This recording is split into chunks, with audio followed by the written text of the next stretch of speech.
In this video, I'm going to go over how I overcome the objection, well, I have to talk to my son or my daughter. Coming up next.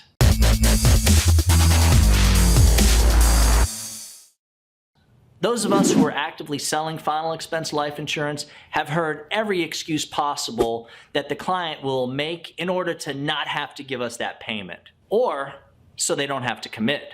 If you're using the same presentation that I use and you're using good body language and you have a lot of energy and enthusiasm, you really shouldn't be running into too many objections, especially if you've already found the need and you've got the client interested. Overcoming objections does take a bit of tact on your behalf. You have to be able to smoothly transition from the objection to overcoming the objection, and at times to overcoming the true objection. In most cases, I find the true objection is really that the client just doesn't trust you or know you well enough. You haven't built enough rapport. Or it can come down to affordability. Now, in this video, we're not going to go over how to do a price drop close or how to go back and rebuild rapport. Guys, just because someone says to you, oh, I never do anything without speaking to my daughter first, doesn't mean that they won't buy life insurance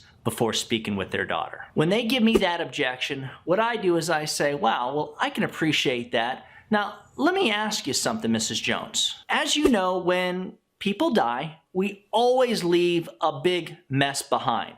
Is your daughter the person that's going to have to come in and figure out what to do when you're gone? I mean, is she the one that's going to have to clean up that mess? So let me see if I've got this straight.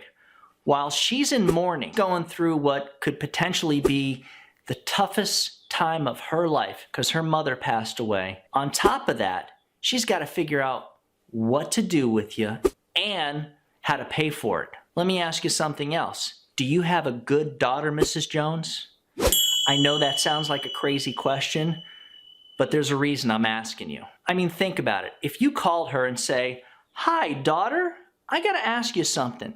Should I get some life insurance? The first thing out of her mouth is, Mom, don't talk about that. I got it taken care of. Don't you worry about that. And she's going to blow it off. She's going to get rid of that conversation. And then you know what's going to happen?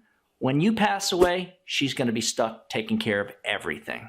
The problem, Mrs. Jones, is that this is your decision. You're the one that's going to need to make the sacrifice to make sure that she can easily take care of it, or at least so that it's not a financial burden to her. So now that we've properly addressed the objection, it's time to pivot back to the close. What I say is, can I make a suggestion? I wait for them to answer. If they don't answer, I go, Mrs. Jones, can I make a suggestion? And then I show them the sheet with the prices, and the way I do it, I show at least 5 options, and then I say, just take the bottom option. That should be enough to take care of your final expenses. And if you decide later that you want more coverage, I'm a phone call away. Now, when you say this statement, you don't want to make it sound like a question. You have to be firm and positive, almost as if you're putting the words in their mouth. Then what I immediately say is, go ahead and grab your driver's license or ID. I go right to my sales book. I start pulling out the applications, the paperwork. I'm almost ignoring her, but I am watching her off the side of my vision. What's going to happen is it may just take a second for it to sink in for her, but then what they normally do is they'll get up and go grab their ID. If this doesn't work, you got to go for another close. Now it's time to go back and rebuild rapport. Then you want to pivot to the price drop close. Guys, if you haven't subscribed to our channel, feel free to do so, as we're putting out new videos every single week. If you got something out of this video, go ahead and throw me a thumbs up. And if you've got an idea for a training video, feel free to make a comment below.